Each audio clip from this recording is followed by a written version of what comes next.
Hello.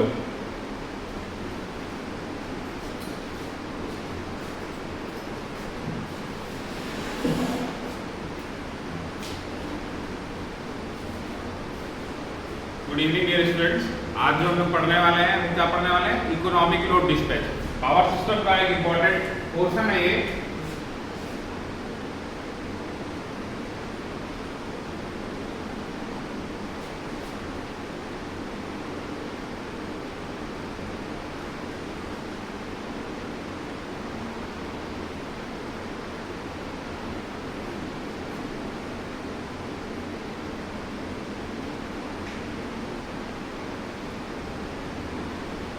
तो क्या पढ़ने वाले हैं हम लोग आज? Economic load dispatch. हेडिंग डालेंगे इकोनॉमिक लोड डिस्पैच। तो इकोनॉमिक लोड डिस्पैच से हम लोग क्या समझते हैं? क्या समझते बताओ? सबसे पहले तो थोड़ा सा स्ट्रक्चर ऑफ पावर सिस्टम के बारे में देखें हम लोग। तो पावर सिस्टम में क्या क्या होता है?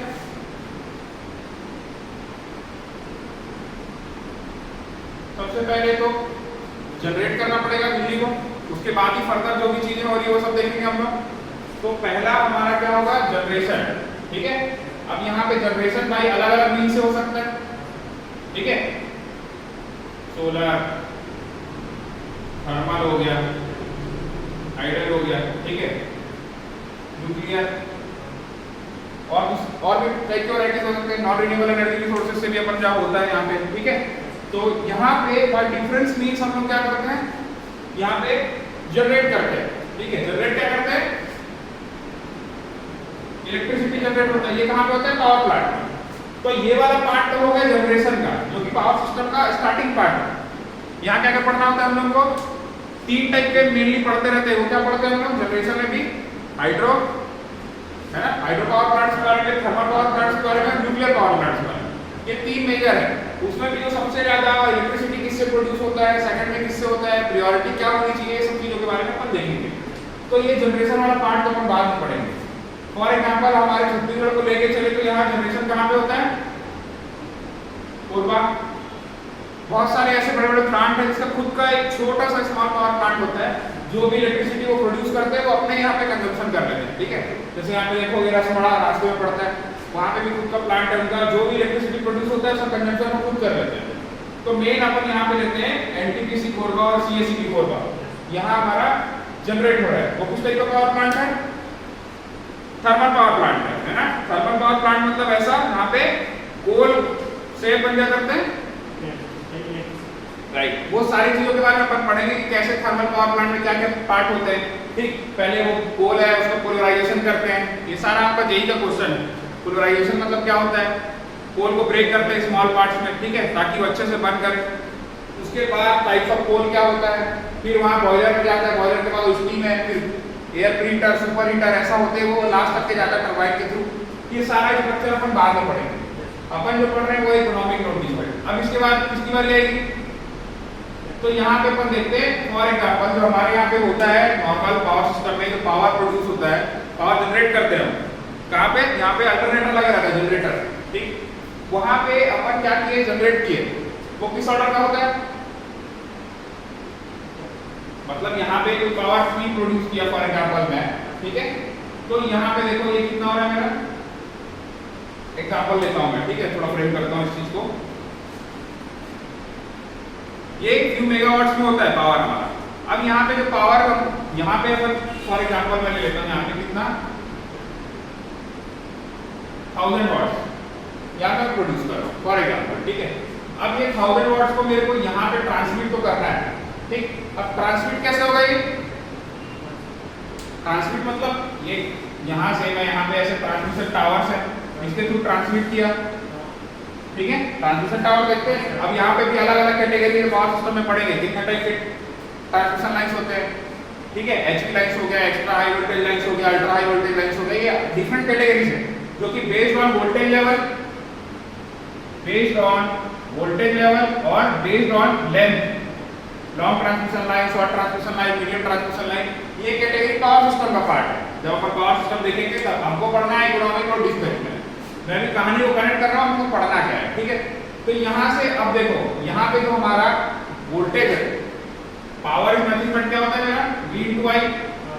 अब ट्रांसमिट तो मेरे को 1000 वाट करना ही है, यहाँ पे भी 1000 वाट होगा, यहाँ रिसीव होगा वो भी 1000 वाट होगा, ये हो रहा है। तो अब मेरे पास दो ऑप्शन है, क्या इसको मैं हायर लेवल ऑफ वोल्टेज पे करूँ या हायर लेवल ऑफ करंट पे करूँ, दोनों का प्रोडक्ट मेरे को 1000 वाट चाहिए, ये हो रहा है आपको। तो यहाँ पे देखो हमको कौन सा प्रोविजन ज्यादा आसान पड़ेगा बताओ, हम लोग हायर लेवल ऑफ वोल्टेज पे ही ट्रांसमिट करते हैं पावर को। क्यों ट्रांसमिट करते हैं? क्यों? क्योंकि अगर हायर लेवल ऑफ करंट में हम करेंगे तो I square R losses that it is nothing but in the form of heat, heat के फॉर्म में होगा I स्क्वायर R लॉसेस। अब देखो ये I फॉर एग्जांपल में 1000 वाट है, इसी को मैं ऐसा ले लेता हूँ, यहाँ समझो आप 100 वोल्ट और 10 एम्पियर में एक कैटेगरी, दूसरा क्या बोल रहा हूँ 100 एम्पियर और 10 वोल्ट, दोनों का मल्टीप्लिकेशन कितना होगा? इतना ही होगा, 100 वाट होगा, 1000 वाट होगा, मतलब 1 किलोवाट बोल सकते हैं उसको, 1 किलोवाट। अगर मैं इसमें ट्रांसमिट करूँ और इसमें ट्रांसमिट करूँ तो 100 एम्पियर का स्क्वायर इनटू R, इतना ज्यादा वहां पे अमाउंट ऑफ हीट होगा। इसके कारण क्या होता है, ट्रांसमिशन केबल से वो बर्न हो जाता है, क्योंकि ये हीट के फॉर्म में ही होता है इसका लॉसेस, तो ये ट्रांसमिशन केबल से वो बर्न हो जाता है। इसलिए हमारे पास प्रोविजन क्या है, इस चीज को हम अवॉइड करते हैं और इस चीज को डिजायरेबल है हमारे लिए कि हायर लेवल ऑफ वोल्टेज में ट्रांसमिट करें। अब इससे अच्छा और क्या हो सकता है, अब मैं बताता हूँ, इसमें भी दो कैटेगरी हो सकती है। एक तो ये हो गया मेरे लिए, देखो एक 10 एम्पियर, या तो मैं इसको खुद में 1 एम्पियर कर सकता था। तो यहाँ पे भी दो चीज होता है, आप समझो अच्छे से। पहली बात तो मैं हाई लेवल ऑफ वोल्टेज कैसे अचीव करूंगा, स्टेप अप ट्रांसफार्मर लगा दिया, समझ आ रहा है आपको? स्टेप अप ट्रांसफार्मर लगा दिया और मैं हाई वोल्टेज में इसको ट्रांसमिट किया ट्रांसमिशन केबल्स में।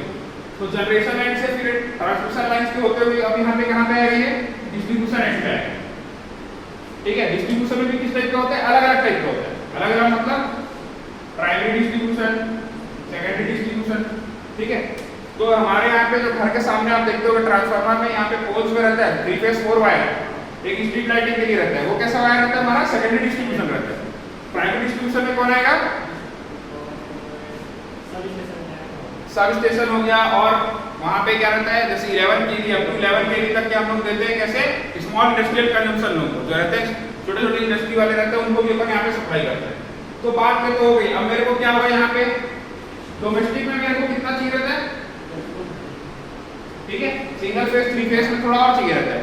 तो अल्टीमेटली मैं यहाँ पे तो उसको कितना कर लिया हूँ, यहाँ पे हायर लेवल ऑफ वोल्टेज पे कर लिया हूँ। अब उसको मेरे को और रिड्यूस करना है, ये एक्चुअली जस्ट एग्जांपल लिया मैं, मेरे को ये चाहिए रहेगा, कितना चाहिए रहेगा, ठीक है 230 वोल्ट्स के उसमें, यहाँ पे फॉर एग्जांपल मैं इसको लेके आ गया 1000 वोल्ट में लेके आ गया। ठीक है, यहाँ पे मैं ट्रांसमिट किया हूँ और 1 एम्पियर में। अब मेरे को ये 1000 वोल्ट को इसको 230 में लेके आना पड़ेगा।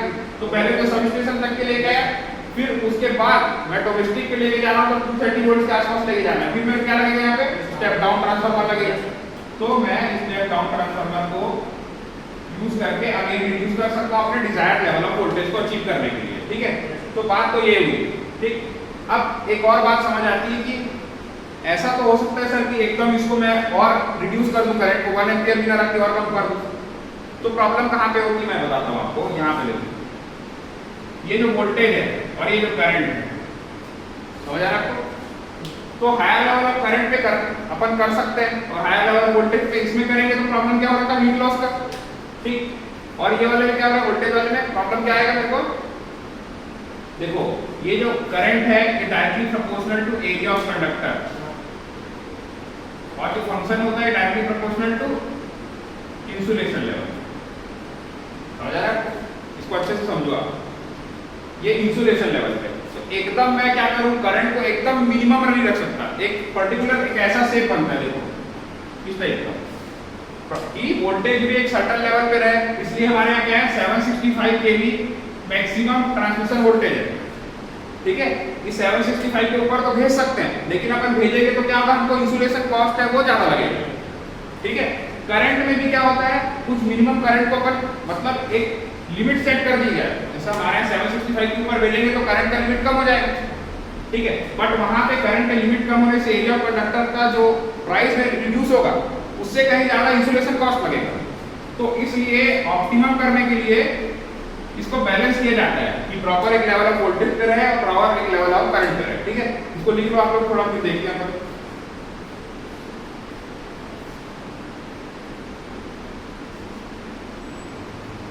तो अब जो इकोनॉमिक लोड डिस्पैच में क्या आएगा पता है आपको? हमारे पास ये सारी चीजें हैं, अवेलेबल लोड्स कितने हैं, हमारे पास कितना है, और जैसे मैं बोल रहा हूँ यहाँ पे ऐसे बहुत सारे लोड्स हैं जिनको हमको सप्लाई करना है ना। एक कोई इंडस्ट्री हो गया, और कुछ दुकान हो गई, और कुछ और बड़ा बड़ा लोड्स हो गया। हमारे पास अवेलेबल लोड्स यहाँ पे होगा, ये अवेलेबल लोड्स हमारे पास कितना है और किस किस को कितना देना है प्रायोरिटी में रख के, और देना भी ऐसे है कि वो इकोनॉमिकल साउंड हो। ये होता है इकोनॉमिक लोड डिस्पैच। आप सब स्टेशन में देखे होंगे, वहां पे एक सर्वेयर रहता है, हर 15 मिनट में यहाँ पे इकोनॉमिक लोड डिस्पैच का कैलकुलेशन रिकॉर्ड किया जाता है। सब स्टेशन में जाओगे तो पैनल्स में वो लोग रीडिंग लेते रहते हैं, हर टाइम पे कितना अवेलेबल लोड है, कहाँ कितना जा रहा है। That is economic load dispatch. ठीक है, थोड़ा बना लो, इसके बाद अपन लिखते हैं इसको।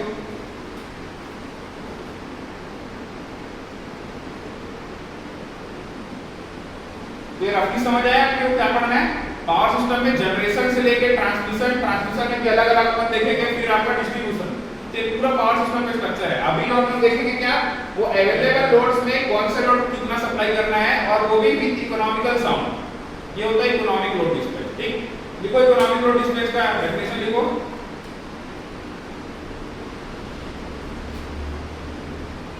Economic load dispatch is the deep study of power distribution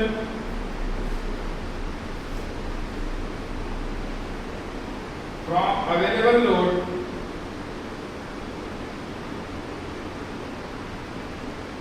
in order to reach the demanded load, in order to reach the demanded load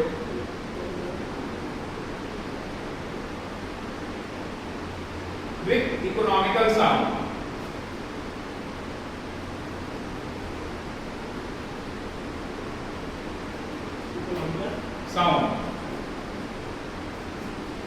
ठीक है, तो यहां पे देखो, अब मैंने जैसे क्या बताया आपको,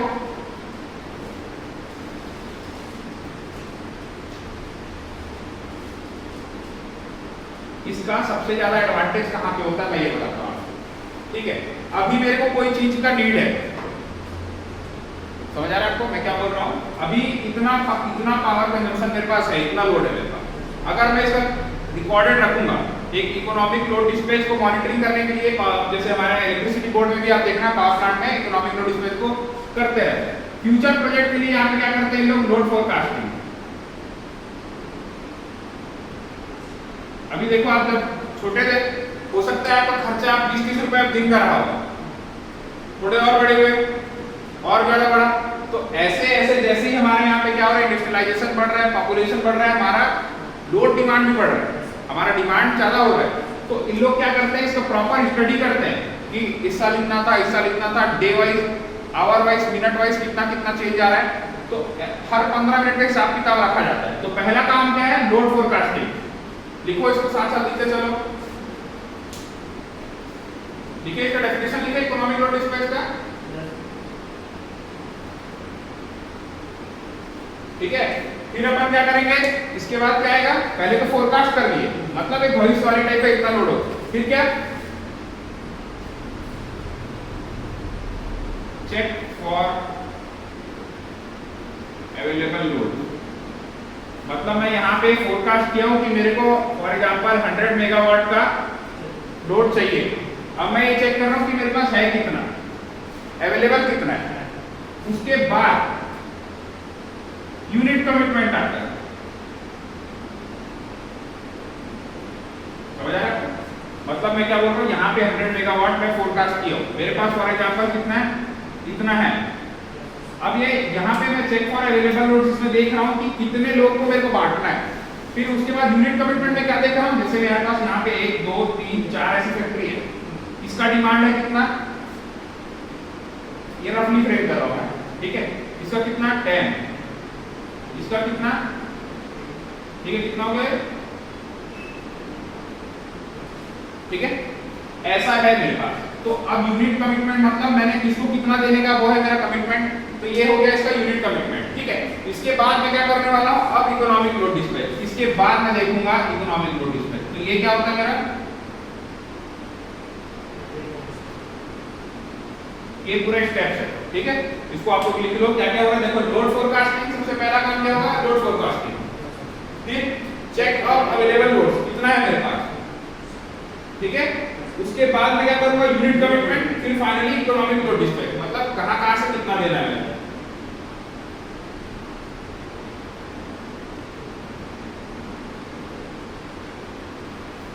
ये हुआ। अब पॉइंट लिख रहा हूं, इंपॉर्टेंट पॉइंट लिख लो। जैसे मैं बताया, इन practical power system load dispatch for every 15 minute is taken. Practical power system में हर 15 मिनट के लिए लोड डिस्पैच को किया जाता है इसका। ठीक है, क्या आएगा, इन प्रैक्टिकल पावर सिस्टम देखो, load dispatch for every 15 minute is taken.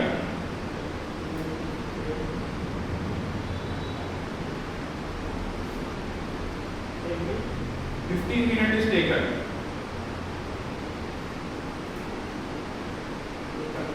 दूसरा पॉइंट देखो, इंपॉर्टेंट पॉइंट मैंने बताया आपको, हर पावर प्लांट मतलब जैसे हमारा इलेक्ट्रिसिटी बोर्ड हो गया, तो हर किसी का लोड डिस्पैच सेंटर होता है। इसका काम क्या रहता है, क्या होता है, लोड डिस्पैच सेंटर क्या होता है, कैलकुलेट करते हैं इकोनॉमिक लोड डिस्पैचिंग को। ठीक, load dispatch centre are there to calculate economic load dispatching calculations.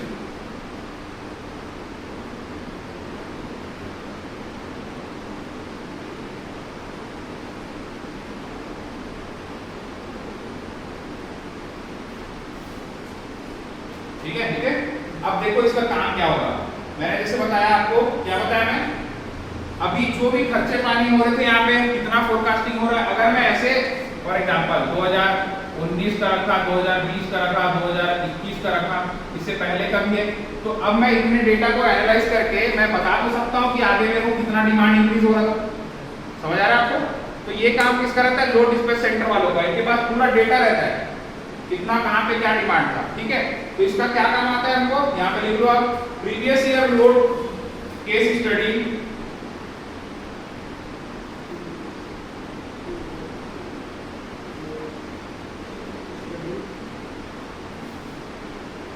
helps a lot to understand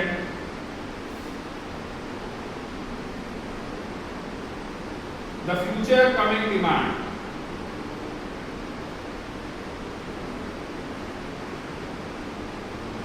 So that we can prepare. We can prepare.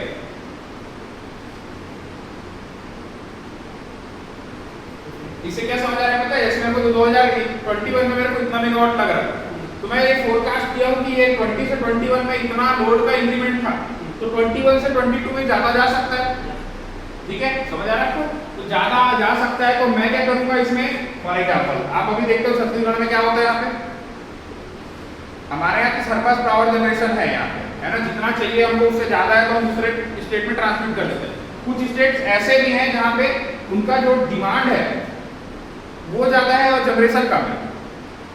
ठीक है, अब मैं बोल रहा हूँ, मान लो यहाँ पे 100 मेगावाट है मेरा, ये न्यू फोरकास्टेड है, इतना मैं कंजम्पशन करूंगा।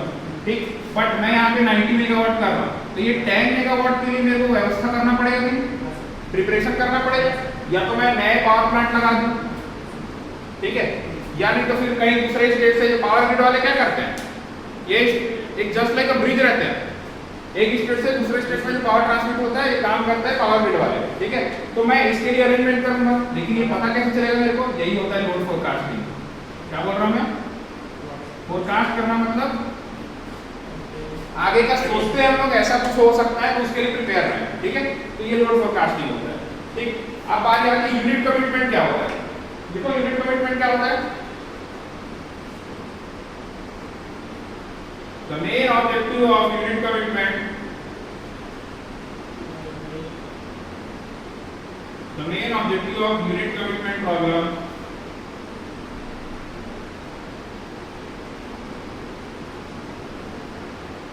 is to minimize the total fuel cost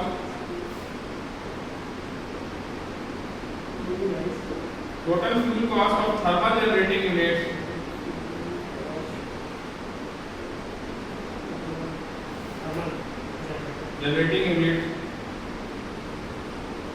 and to decide commitment status of all the units.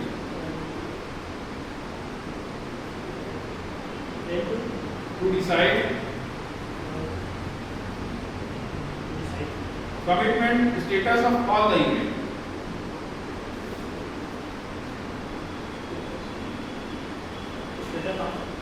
All the units. थोड़ा सा इसको समझना क्या होता है यूनिट कमिटमेंट, अभी देखते हैं हम, ठीक है।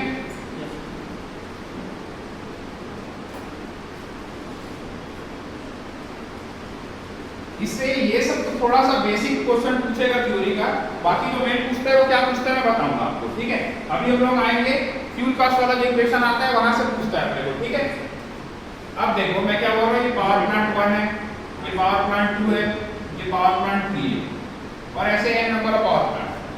इसका फ्यूल कॉस्ट क्या है, F1, इसका F2, F3, ठीक है। इसका कैपेबिलिटी भी होगा कुछ पावर जनरेट करने का, क्या बोल रहा हूं मैं समझो आप इसको, ठीक है। इसका फ्यूल कॉस्ट मैं क्या चाहूंगा, ऐसा पावर प्लांट इसका फ्यूल कॉस्ट कम हो, उससे मैं ज्यादा से ज्यादा लेना चाहूंगा, समझ आ रहा है आपको।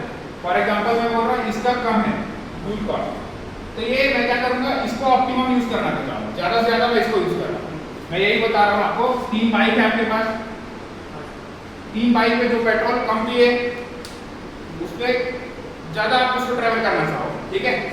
तो ये इस टाइप का ही है, मेरे पास जो पावर प्लांट है उसमें मैं ये देखूंगा कि फ्यूल कॉस्ट किसका कम है, जिसका कम है उसको मैं मैक्सिमम यूज करना चाहूंगा, जिसका ज्यादा है उसको मैं कम यूज करना चाहूंगा, ठीक। अब मैं ये बताता हूँ, चलो इसका कितना है मेरा, ये मान के चलो 70 मेगावाट इसका प्रोडक्शन है, ठीक है। ये इतना सप्लाई कर सकता है, ये कितना कर सकता है 30, जस्ट एग्जांपल फ्रेम कर रहा हूँ, ठीक है। और ये कितना कर रहा है, ठीक है। अब मेरे को मान के चलो क्या बोल रहा हूं मैं, इसका फ्यूल कॉस्ट कुछ होगा, ए बोल दे रहा हूं, इसको बी बोल दे रहा हूं, इसको सी बोल दे रहा हूं। अब आप समझो, यहाँ पे ए है वो सबसे मिनिमम है फ्यूल कॉस्ट, फिर आ रहा है बी, फिर आ रहा है सी। तो मैं ये अब मेरे को यहाँ पे चाहिए, ये लोड है मेरा, उसको कितना चाहिए 110 मेगावाट का कंजम्पशन है, क्या बोल रहा हूं मैं, चलो इसको 100 कर लेते हैं, 110, ठीक है, 110।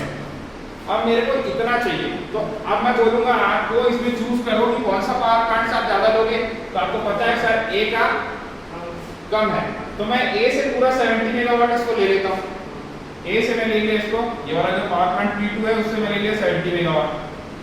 ये कैसे डिसाइड किया, based on the fuel cost, तो ये यूनिट कमिटमेंट हो गया मेरे लिए। अब बारी आती है मेरे को कितना चाहिए, 40 और चाहिए, 40 में भी मैं देख रहा हूँ। अब मेरे पास देखो ये बी है, तो इसके पास अगर क्या बोल रहा हूँ, फॉर एग्जांपल इसके पास पूरा 40 रहता, तो मेरे पास इसके पास जाने की जरूरत पड़ता कि नहीं, क्यों, क्योंकि इसका फ्यूल कॉस्ट कम है, तो मैं यही बी से लेके आ जाता।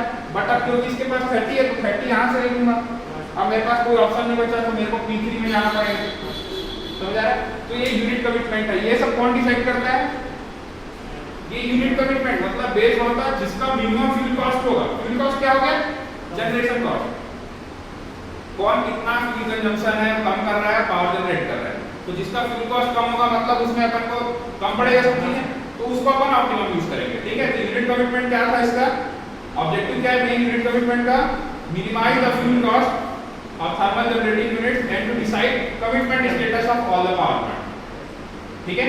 नेक्स्ट बात आती है economic dispatch problem, because for adding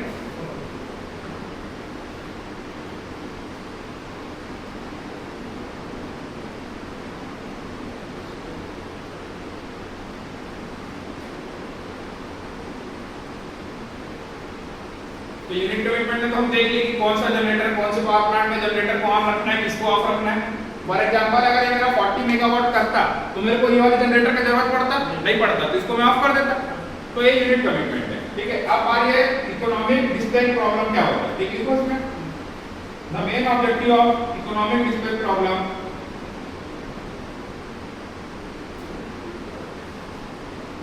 is to minimize the total fuel cost of thermal generating units generating units, the total minimize the total fuel cost of thermal generating units,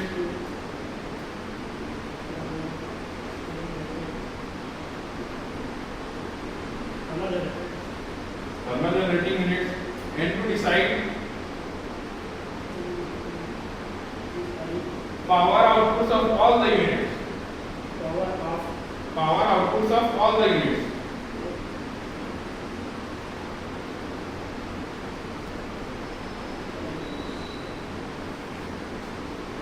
ठीक है, एक important note लिखो इसमें,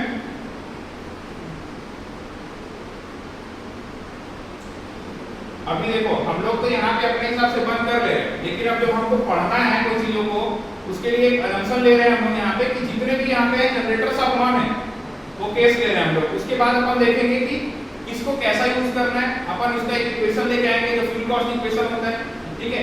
इसके बाद एक Lagrangian multiplier करके होता है, वो क्या होता है आगे अपन देखेंगे। पहले लिखो इसमें note, important note, the assumption behind direct solving of economic load dispatch problem, direct solving of economic load dispatch problem is that all the generators which are specified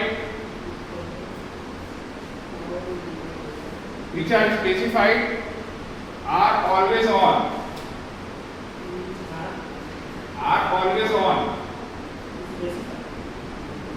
generators which are specified are always on.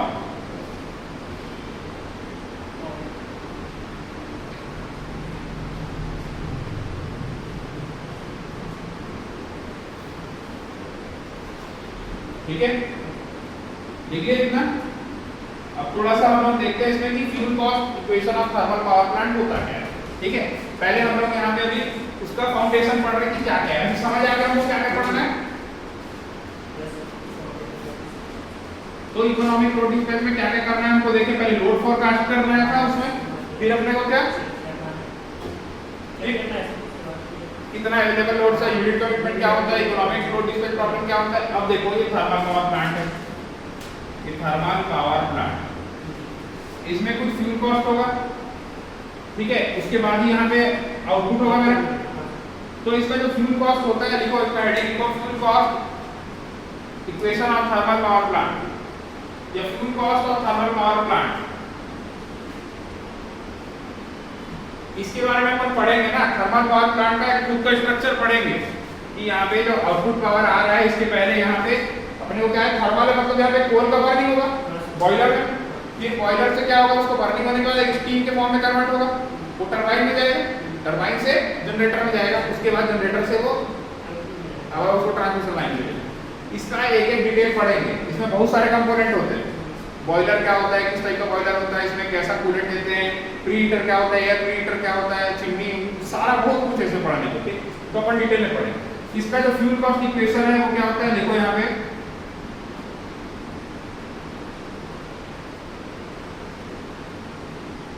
ये होता है empirical formula. Empirical formula मतलब क्या, जिसका कोई derivation नहीं है, बस हमको ये समझ आना चाहिए कि fuel cost equation of thermal power plant is given by Fi is equal to half AI PI square plus BI PI plus CI। लिखो इसको।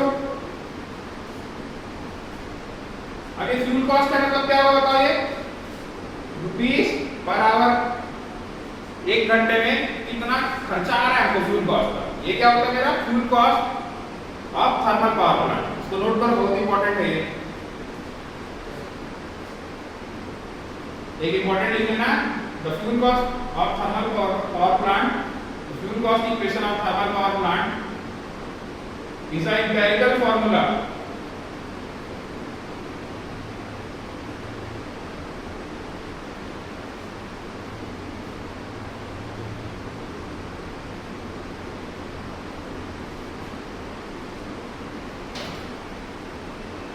ठीक है। अब यहाँ पे ये क्या क्या है, इसको थोड़ा समझते हैं हम लोग। देखो यहाँ पे ये क्या क्या है, AI, BI और CI, ये क्या है, कॉस्ट कोफिशिएंट, कॉस्ट कोफिशिएंट्स है ऑफ थर्मल पावर प्लांट, ठीक है। ये PI क्या है,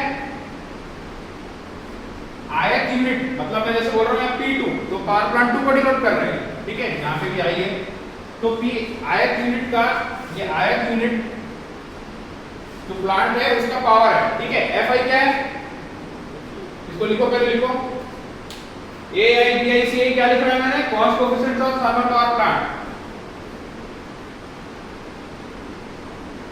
cost coefficient of thermal power plant of ith unit, ठीक। वैसे ही PI क्या होगा, power output of ith unit in megawatt, ये क्या हो जाएगा, ये ith यूनिट का मेगावाट में पावर आउटपुट है, ठीक है, clear.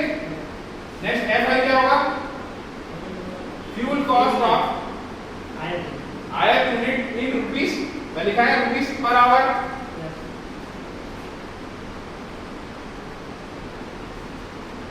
To supply a power output of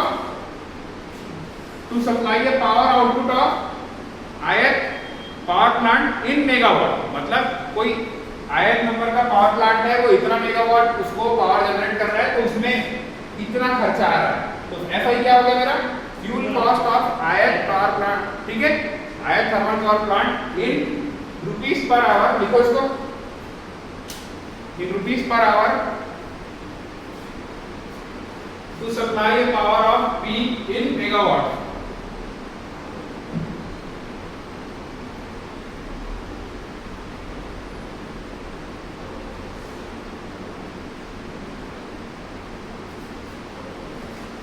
ठीक है, इतना लिख लिया। तो अब यहाँ पे हमको क्या समझ आया यहाँ पे कि जो कॉस्ट कोएफिशिएंट क्या है, AI BI CI ये सब कॉस्ट कोएफिशिएंट्स है, ठीक है। अब यहाँ पे I क्या है, जैसे दो पावर प्लांट, दो ठोक है तो P1 P2 तीन ठोक है तो P1 P2 3 हो जाएगा, ठीक है। वैसे A1 A2 A3, अब यहाँ पे क्या करना पड़ेगा अपने को, इकोनॉमिक लोड डिस्पैच के लिए कोई व्यवस्था तो लगानी पड़ेगी यहाँ पे, ठीक है। तो नेक्स्ट लिखो नोट, इंपॉर्टेंट नोट,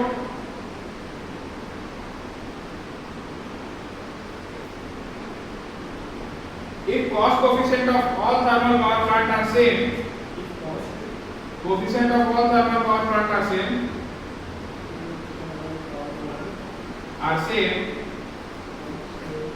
देखो मैं क्या बोल रहा हूँ यहाँ पे, अगर तीन पावर प्लांट है यहाँ पे, मैं एग्जांपल बता दे रहा हूँ, ये P1 P2 P3, ये तीनों का फ्यूल कॉस्ट सेम है, तो ये सारा फ्यूल कॉस्ट कोएफिशिएंट A1, इसका A1 है, इसका A2 है, A3, तो क्या होगा A1 equal to A2 equal to A3 equal to up to ऐसे जितने भी हैं AN, similarly B1 B2 B3 up to BN, C1 C2 up to CN सब सेम है, तो अब मेरे को इकोनॉमिक लोड डिस्पैच करने की जरूरत है क्या, जब कॉस्ट कोएफिशिएंट सेम है तो मेरे को कोई व्यवस्था करना ही नहीं पड़ेगा।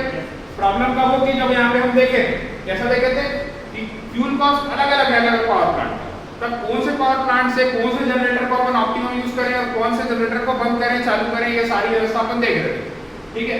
तो ये ऐसे कंडीशन में क्या रहेगा, लिखो यहाँ पे there is no need for economic load dispatch,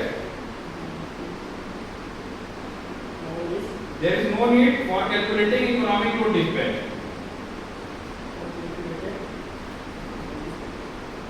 when the cost coefficient of all thermal power plants are same,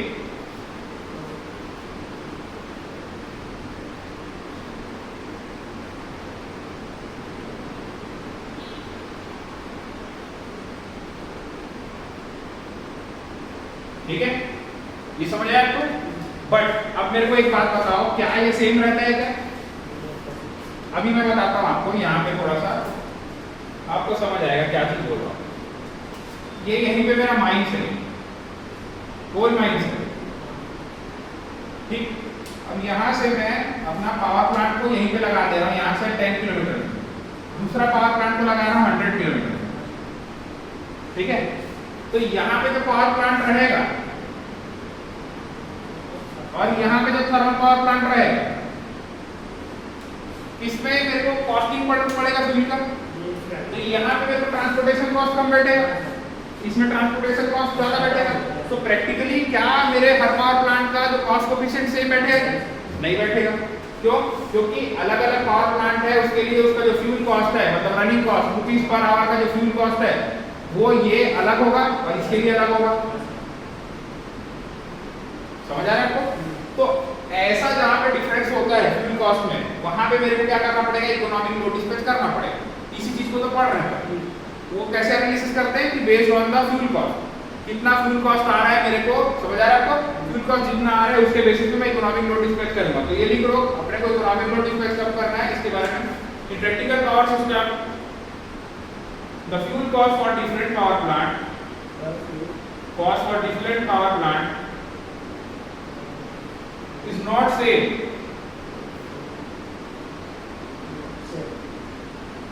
अब ये सेम क्यों नहीं होगा? Due to some physical and technical constraint.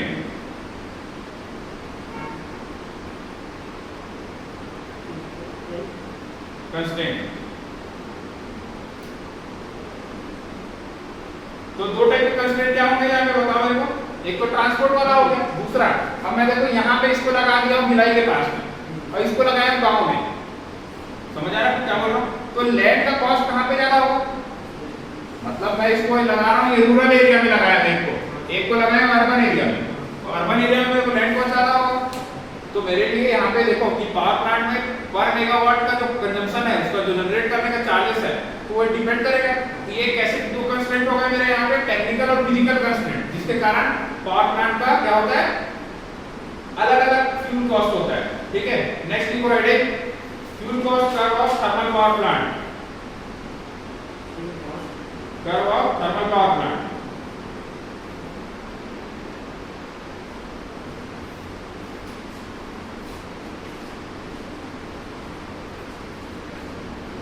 ठीक है, अभी आज की क्लास में अपन इसका बेसिक्स पढ़ेंगे और क्या क्या कंडीशंस है ये सब कुछ जानेंगे। कल इससे न्यूमेरिकल में आएंगे जिससे पूछता है पेपर में, आप जेई का दो, एई का पेपर दो और इवन गेट में भी इकोनॉमिक लोड डिस्पैच से पूछता है। ठीक है, कैसा पूछेगा आपको, तो पावर प्लांट के बारे में बता देगा जिसका जनरेशन इतना इतना जनरेट कर रहे हैं और हमारा लोड इतना है। अब इनका फ्यूल कॉस्ट इतना है एक पावर प्लांट का, दूसरे का इतना है। अब यहाँ पे आपको इकोनॉमिक लोड डिस्पैच लगाना है और आपको बताना है कि कहाँ से कितना पावर लेंगे। ठीक है, ये क्वेश्चन आते हैं। तो अभी हम लोग क्या देख रहे हैं, फ्यूल कॉस्ट का, fuel cost curve of thermal power plant कैसा बनेगा बताओ। ये पावर इन मेगावाट और ये क्या रहेगा मेरा fuel cost in rupees per hour. ये कैसा दिखता है आपका, ऐसा रहता है, ये पावर मिनिमम और ये पावर मैक्सिमम। बना लो इसको।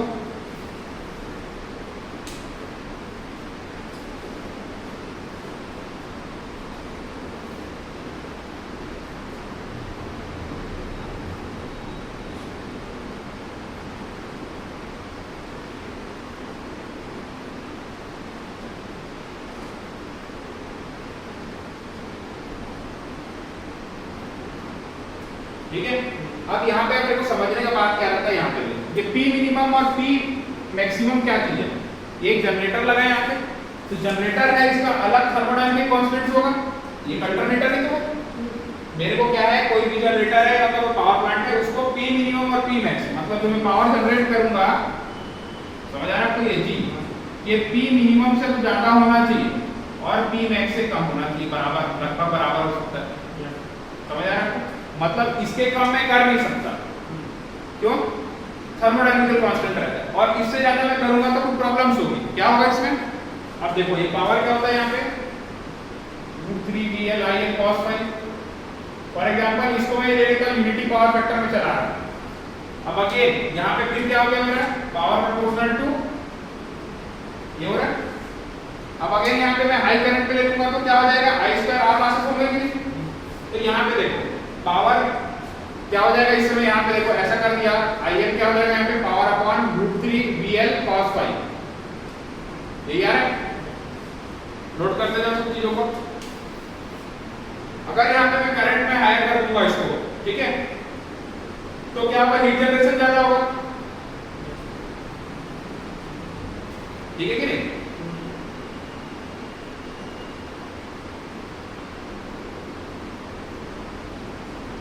यहाँ पे अगर हाई करंट में प्रोड्यूस हो रहा है तो यहाँ पे क्या हो जाएगा, देखो हीट जनरेशन ज्यादा होगा। हीट जनरेशन क्या हो जाएगा, इसी कारण क्या हो जाएगा, मेरा इंसुलेशन बर्न हो जाएगा।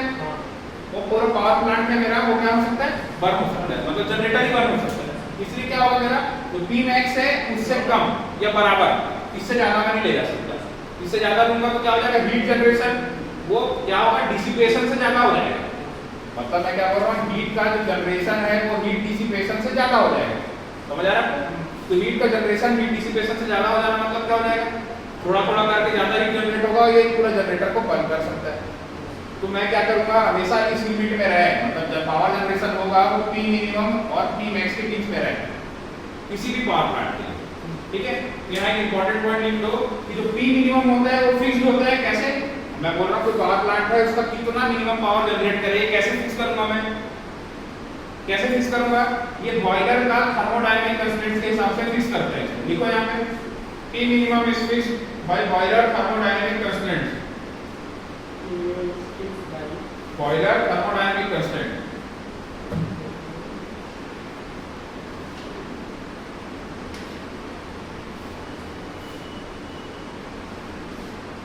ठीक है, और जो पी मैक्सिमम क्या होगा वो कैसे, सिंक्रोनस मशीन के रेटिंग के बेस पे करूंगा मैं उसको पी मैक्स को फिक्स।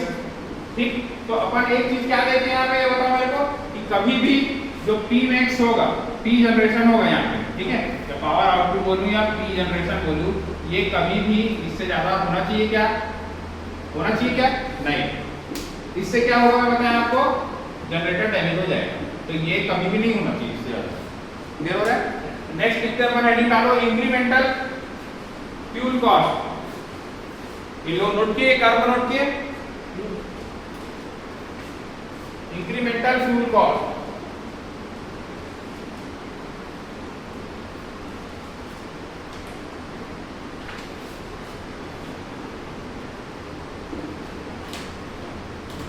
Incremental fuel cost.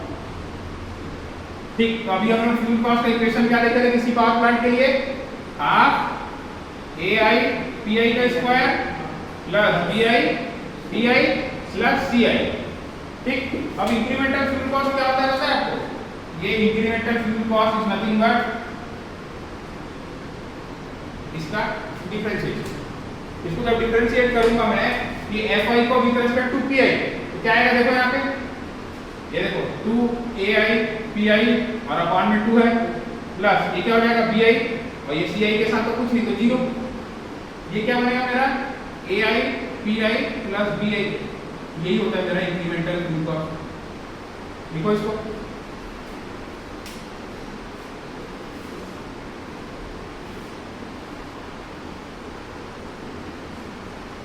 अब मैं बता रहा हूं आपको, देखो नेक्स्ट वाला, ये वाला का यूनिट क्या था, इसको देखो, ये क्या था मेरा normal fuel cost of thermal power plant, ये क्या था रुपीस पर आवर। अब यहाँ पे मैं इसको डिफरेंशिएट कर दिया पीआई से। पीआई क्या होता है, किसी आयत पावर प्लांट का पावर जनरेशन इन मेगावाट। तो अब ये इसका ये क्या होना चाहिए, यूनिट क्या होना चाहिए, रुपीस पर मेगावाट आवर। हो जा रहा है आपको, नोट करो इसको, ये इंक्रीमेंटल कॉस्ट है।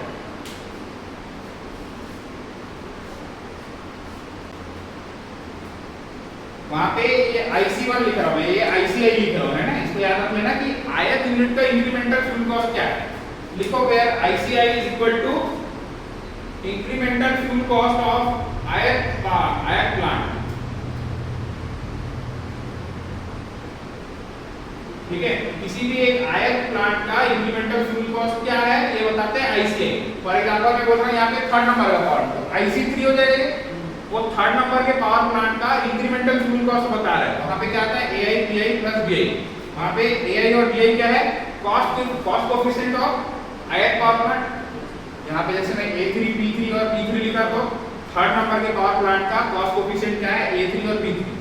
P3 क्या बताएगा कि थर्ड नंबर का पावर प्लांट है वो कितना मेगावाट जनरेट कर रहा है, और IC3 क्या बताएगा कि थर्ड नंबर का पावर प्लांट है उसका इंक्रीमेंटल कॉस्ट कितना है। नोट किए इसको। ठीक, तो ये दो चीज है वो याद रहना चाहिए, ये और इंक्रीमेंटल कॉस्ट। ठीक है, अब ये इंक्रीमेंटल कॉस्ट का कर्व कैसे बनता है इसको देखते हैं। लिखो यहाँ पे इंक्रीमेंटल कॉस्ट कर्व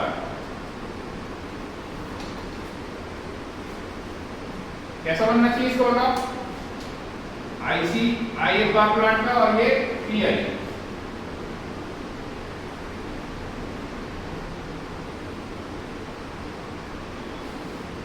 लिखो इसको।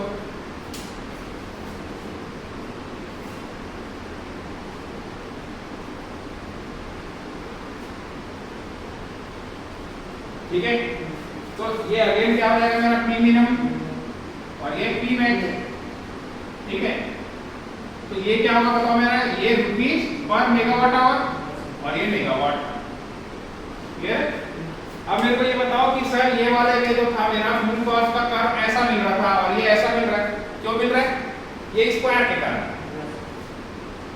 वहां पे स्क्वायर नहीं है, मतलब वो स्ट्रेट लाइन के फॉर्म में मिल रहा है, लीनियर टाइप का दिख रहा है वहां पे। ये स्क्वायर था मूल कॉस्ट का कर्व ऐसा मिल रहा था, ये पी मिनिमम पी मैक्स के कारण। तो हम लोग क्या देखें, जनरेशन है वो मिनिमम और मैक्सिमम के बीच में होना चाहिए, तो यहाँ पे भी इसके बीच में लाई करना चाहिए। ठीक है, बना लो कर्व, बना लो, ये कर्व बना ली, लिख लियो ना। तो अब देखते हैं हम लोग कि दो टाइप का यहाँ पे क्या हुआ, हेडिंग डालो इकोनॉमिक डिस्पैच प्रॉब्लम।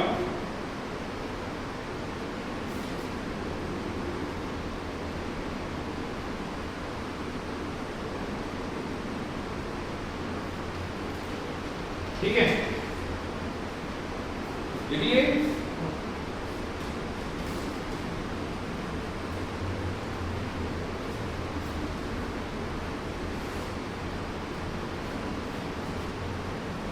अभी ये दोनों इक्वेशन को लिख के चलना, अपने को क्या निकालना है, कैसे करना है, मैं सब समझा दूंगा आपको। ठीक है, अब देखो यहाँ पे हमको क्या करना है, इकोनॉमिक डिस्पैच प्रॉब्लम। ये दो टाइप से होगा, एक क्या, एक विदाउट लॉस,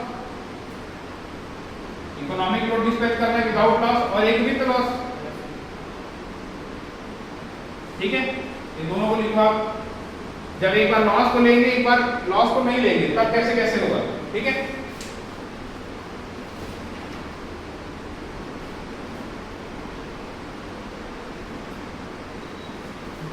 क्लियर हो रहा है? तो यहाँ पे मैं कुछ कंस्ट्रेंट्स बता रहा हूँ, उसको लिखते जाओ। इंपॉर्टेंट कंस्ट्रेंट क्या क्या होता है यहाँ पे, देखो कंस्ट्रेंट क्या हो रहा है, हम लोग कुछ assumption ले रहे हैं क्या कि जब विदाउट लॉस अपन को कैलकुलेट करना है इकोनॉमिक लोड डिस्पैच का प्रॉब्लम। एक विद लॉस करेंगे तब क्या क्या कंसीडर करना है। ठीक है, तो अभी हेडिंग क्या आएगा, economic load dispatch without loss, कि हम लॉसेस को कंसीडर नहीं कर रहे। जब लॉस को कंसीडर करेंगे तब यहाँ पे एक कांसेप्ट आएगा इंक्रीमेंटल ट्रांसमिशन लॉस का, ITL। वो क्या होता है मैं आपको बताऊंगा जब विद लॉस वाला कंसीडर करेंगे तब। ठीक है, अभी विदाउट लॉस हेडिंग डालो आप।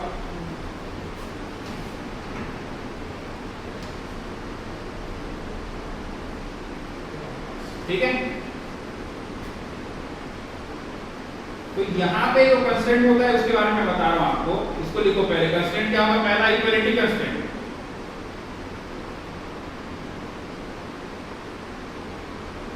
इक्वालिटी कंस्ट्रेंट में क्या हो रहा है, मान के चलो P1 P2 P3 up to Pn ऐसे पावर प्लांट्स हैं।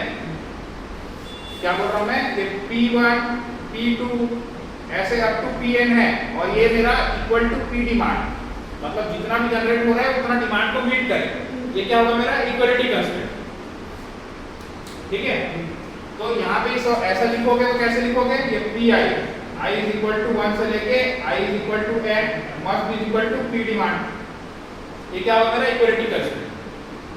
ठीक, इनइक्वालिटी कंस्ट्रेंट क्या होगा, नेक्स्ट सेकंड पॉइंट क्या होगा, इनइक्वालिटी कंस्ट्रेंट। इनइक्वालिटी कंस्ट्रेंट क्या हो जाएगा मेरा, यहाँ पे देखो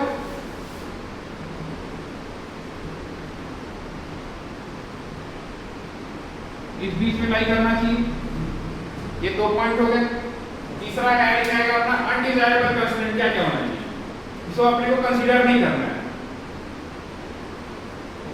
हम क्या कर रहे हैं, एक्टिव पावर। एक्टिव पावर जानते हो कि क्या होता है, ये देखो, ये तो पावर ट्रैकर है, उसमें पढ़ोगे क्या। ये क्या होता है, अपीरेंट पावर। ये क्या होता है मेरा रिएक्टिव पावर, ये एक्टिव पावर। जानते हो, हाँ भूल गए हो? तो ये होता है अपना पावर ट्रैकर का। ठीक है, यहाँ पे ये एक्टिव पावर होता है, क्या होता है इसमें, ये वाट्स में होता है, ये केवीए में होता है, और ये क्या होता है केवीएआर, किलोवाट एम्पीयर रिएक्टिव। तो हमको कंस्ट्रेंट में इक्विलिटी हमको ये वाट्स में देखना है, एक्टिव पावर को लेके देखना है। तो हमारा जो अनडिजायरेबल कंस्ट्रेंट में इसको कंसीडर नहीं करना है, वही दिखा रहा मैं। अनडिजायरेबल कंस्ट्रेंट क्या क्या होता है, यहाँ पे नोट करो आप। पहला, लिमिट्स ऑन रिएक्टिव पावर आपको नहीं करना है, अनडिजायरेबल कंस्ट्रेंट लिखो हेडिंग। इसका पहला पॉइंट क्या होगा, limits on reactive power. Undesirable मतलब इसको कंसीडर नहीं करना है, तो हमको रिएक्टिव पावर को लेके नहीं चलना है कि कौन से पावर प्लांट में कितना रिएक्टिव पावर आ रहा है। दूसरा, लिमिट्स ऑन रिएक्टिव पावर, पहला पॉइंट, ठीक है। दूसरा, हम क्या देख रहे हैं यहाँ पे, केवल एक्टिव पावर, कौन से पावर प्लांट कितना कंसीडर कर रहे हैं। अब मैं ये भी नहीं देख रहा हूँ कि पावर प्लांट में पर्टिकुलर वोल्टेज, बस का वोल्टेज कितना है, ये मेरा अनडिजायरेबल कंस्ट्रेंट है, इसको कंसीडर नहीं करना है, ठीक है। नेक्स्ट देखो, लिमिट्स ऑन बस वोल्टेज,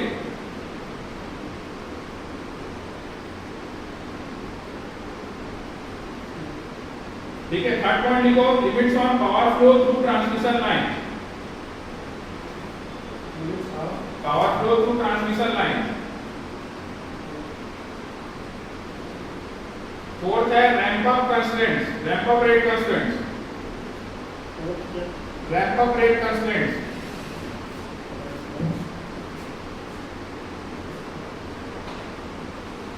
ठीक, फिफ्थ पॉइंट आएगा रैंप डाउन रेट कंस्ट्रेंट्स,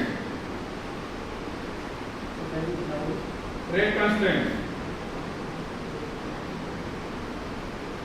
उसके बाद आएगा रिजर्व कंस्ट्रेंट्स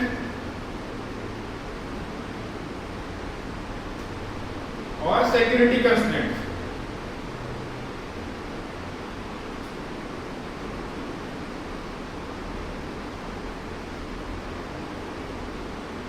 ठीक है। अब देखते हैं हम लोग यहाँ पे, अब ये देखिए हम लोग क्या देखे, economic load dispatch without loss. इसके लिए हम लोग को क्या करना पड़ेगा, कोई ऑप्टिमाइजेशन टेक्निक खोजना पड़ेगा कि सर ऐसा ऐसा हो रहा है, कहाँ गया मैंने निकालने के लिए, ऐसा ऐसा हो रहा है, तो हम लोग को क्या क्या कंस्ट्रेंट को लेना था, ये मैं बताया, तो क्या कंस्ट्रेंट को लेना था, कंसीडर करना था। कंस्ट्रेंट देखो नहीं आप लोग क्या क्या देखे, कंस्ट्रेंट बताओ। देखो दो टाइप का कंस्ट्रेंट देखे हम लोग, एक कि इकोनॉमिक लोड डिस्पैच में एक पहला ले रहे हैं हम विदाउट लॉस, विदाउट लॉस।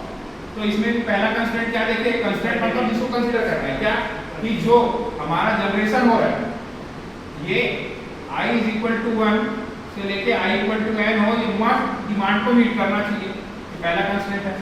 मतलब आप क्वेश्चन फ्रेम होगा तो कैसा आएगा पता है आपको, कि एक P1 जनरेटर है, ये P2 जनरेटर है, ये 10 मेगावाट कर रहा है, ये 30 मेगावाट कर रहा है, तब मेरा दोनों मिला के पावर डिमांड हमेशा इतना होना चाहिए। ये विदाउट लॉस 40 जनरेट हो रहा है तो 40 मेरा डिमांड है, यही केस है। यहाँ पे कहीं रिएक्टिव पावर का बात किया क्या, नहीं किया, नहीं किया ना। तो अभी मैं क्या बोला आपको, पहली बात तो मैं बताया था, जब ये P1 इक्वल टू P2 होता है या जब कॉस्ट कोफिशिएंट बराबर होंगे तो इकोनॉमिक लोड डिस्पैच का कोई प्रॉब्लम ही नहीं आएगा। प्रॉब्लम कब आएगा, जब फ्यूल कॉस्ट अलग अलग होगा। क्लियर है, ये सब चीजें समझा चुका हूं मैं आपको। तो ये वाली चीज है। अब हमको फ्यूल कॉस्ट लगाने के लिए ऑप्टिमाइजेशन टेक्निक यूज करना पड़ता है। देखो ऑप्टिमाइजेशन टेक्निक क्या है,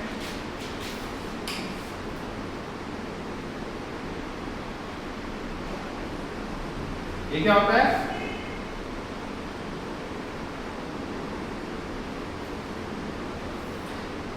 ये लैग्रेंजियन मल्टीप्लायर, इसको लैम्डा से डिनोट करते हैं। क्या बोल रहा हूं मैं, लैग्रेंजियन मल्टीप्लायर, ठीक है। नहीं दिख रहेगा, क्लियर, एल ए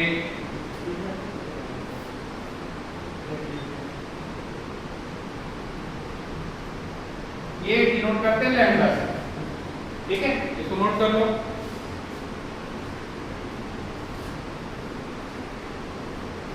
इसका इन्वेंशन किसने किया था,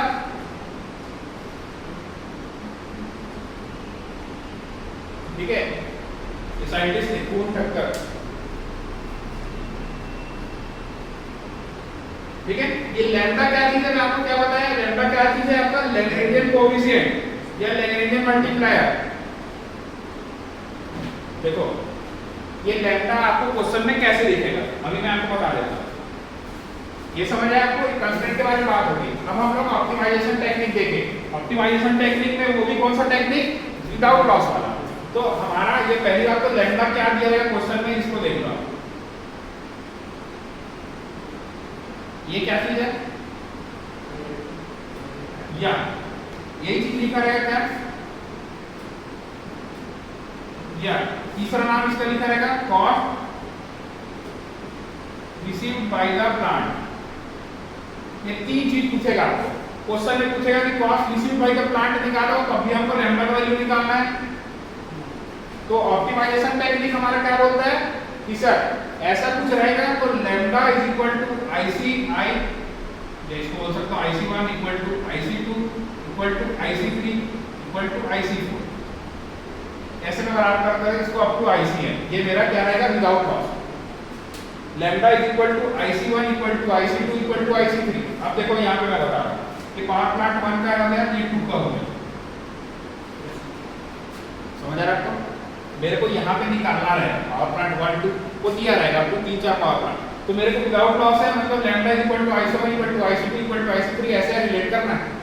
ठीक है, अभी आपको समझ आ जाएगा क्या क्या हो रहा है। IC क्या है? इंक्रीमेंटल ट्रांसमिशन, क्या बोला था? Incremental fuel cost. ये देखे थे अपन, इंक्रीमेंटल फ्यूल कॉस्ट क्या है मेरा? AIPI प्लस BI रुपीस पर मेगावाट आवर। फ्यूल कॉस्ट क्या था? Half AIPI square AIPI plus CI rupees per our. ये दो फार्मूला लगेगा, इसको किससे रिलेट करना है आपको समझ आएगा। ये फ्यूल कॉस्ट का इक्वेशन था, ये इंक्रीमेंटल कॉस्ट का, और ये तीसरी चीज ये काम आएगा आपको कब के लिए? जब economic load dispatch without losses को मैं निकालूंगा, कैलकुलेट करूंगा। लिख लो इसको, इसका लिख लो। ये तीन चीज पूछ रहा है आपको, क्या कि cost received by the plant, ये पूछेगा तब भी मेरे को लैम्डा कैलकुलेट करना रहता है।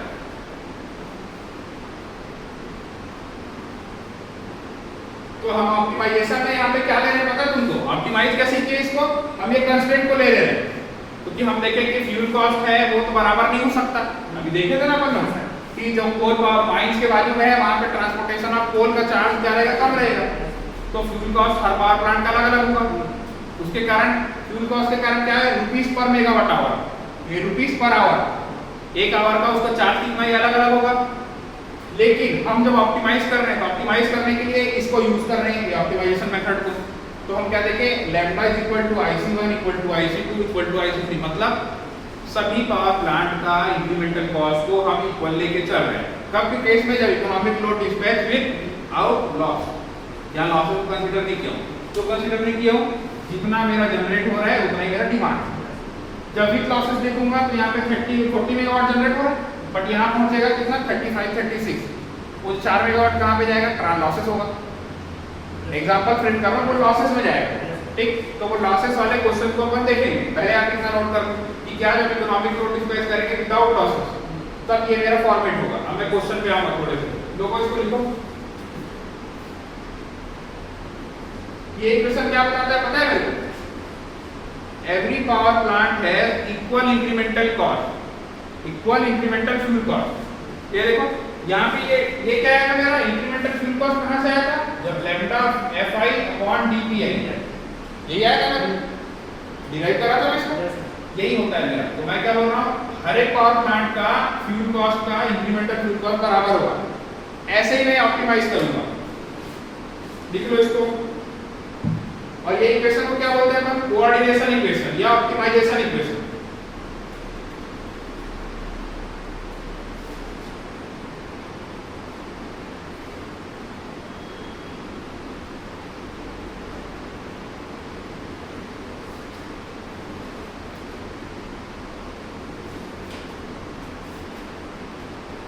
क्लियर हुआ? देखो यहाँ पे कंक्लूजन लिखो, जितना चीज अपन समझे तो कंक्लूजन क्या होगा मेरा यहाँ पे? क्या कंक्लूजन क्या बोल रहे हैं यहाँ पे?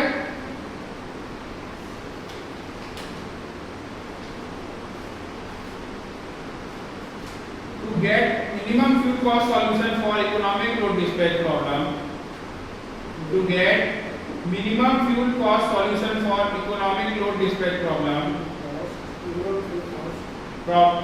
minimum fuel cost solution for economic dispatch problem,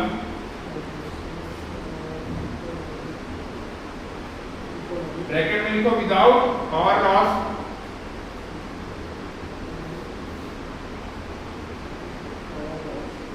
तो generating unit should be coordinate such that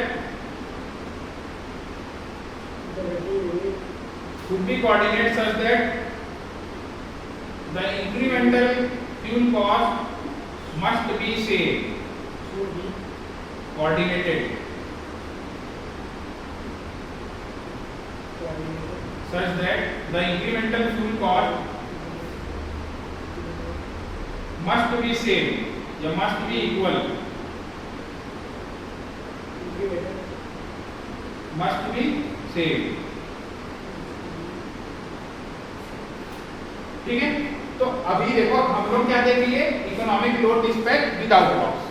ठीक, ये समझ आया? आपको क्या याद रखना है, पूरे चैप्टर में 4 फॉर्मूले याद रखोगे आपसे बन जाएगा पूरा चैप्टर। याद भी क्या रखना है, इसको हम लोग समझ लिए हैं। ठीक है,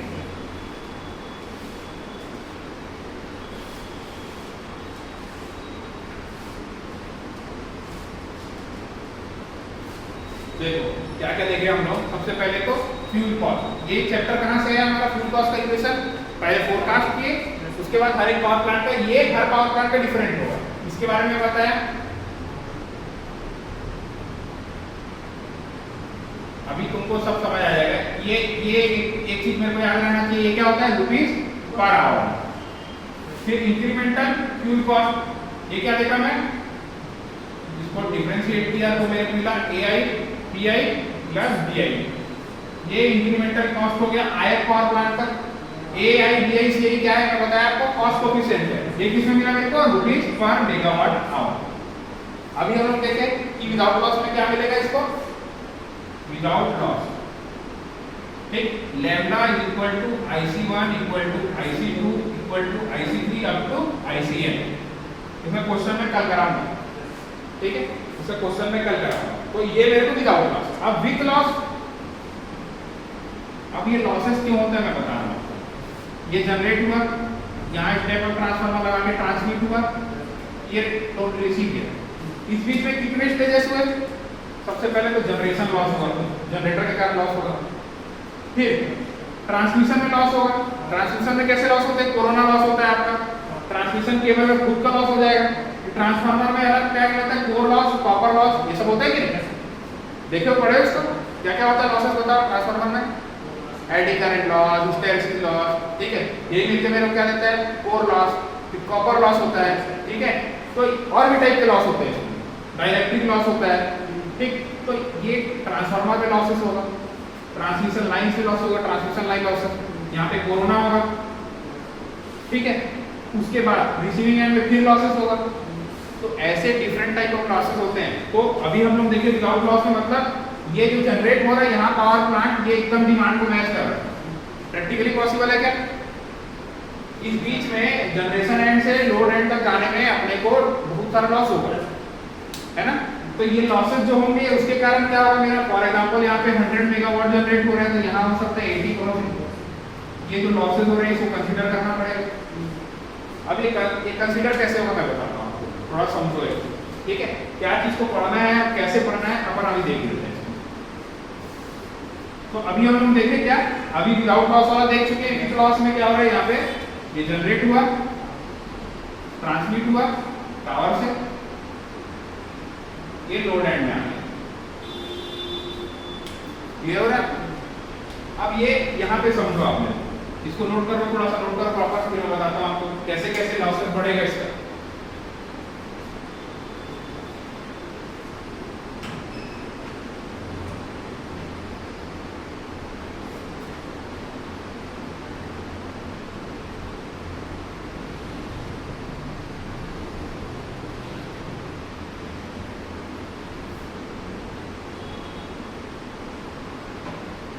अब देखो यहाँ पे ये जो लॉसेस रहेगा ये तो दूरी के हिसाब से डिपेंड करेगा। देखो पावर लॉस को मैं ले रहा हूँ I² R, और ये R क्या होता है बताओ, R क्या होता है, रेजिस्टेंस।